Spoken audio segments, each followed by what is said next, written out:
This is the story of Daniel from the Holy Bible. It is found in the book of Daniel, chapter 6.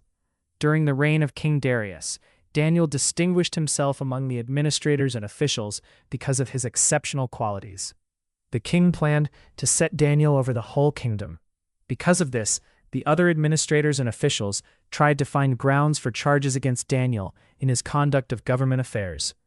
But they were unable to do so. They could find no corruption in him because he was trustworthy and neither corrupt nor negligent. Finally, they said, "We will never find any basis for charges against this man Daniel unless it has something to do with the law of his God." So these administrators and officials went as a group to the king and said, "May King Darius live forever."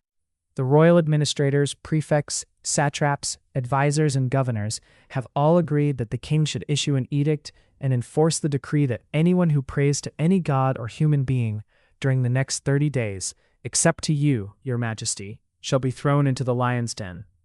Now when Daniel learned that the decree had been published, he went home to his upstairs room where the windows opened toward Jerusalem. 3 times a day he got down on his knees and prayed, giving thanks to his God, just as he had done before. Then these men went as a group and found Daniel praying and asking God for help. So they went to the king and spoke to him about his royal decree. The king was greatly distressed when he heard this. He was determined to rescue Daniel and made every effort until sunset to save him. But the men went together to the king and said, "Remember, your majesty, that according to the law of the Medes and Persians, no decree or edict that the king issues can be changed." So the king gave the order, and Daniel was brought and thrown into the lion's den. The king said to Daniel, "May your God, whom you serve continually, rescue you." A stone was brought and placed over the mouth of the den, and the king sealed it with his own signet ring. Then the king returned to his palace and spent the night without eating and without any entertainment being brought to him.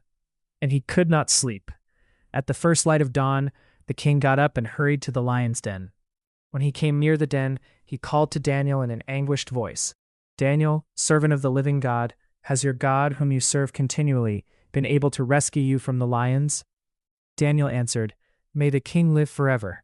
My God sent his angel, and he shut the mouths of the lions. They have not hurt me, because I was found innocent in his sight.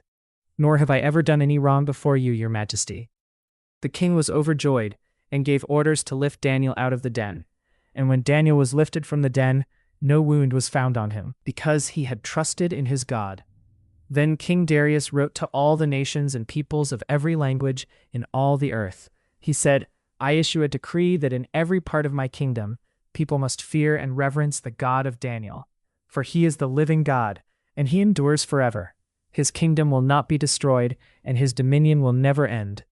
This is the story of Daniel, as written in the book of Daniel, chapter 6. If this story blessed you, please like, share, and subscribe, and feel free to leave a comment below.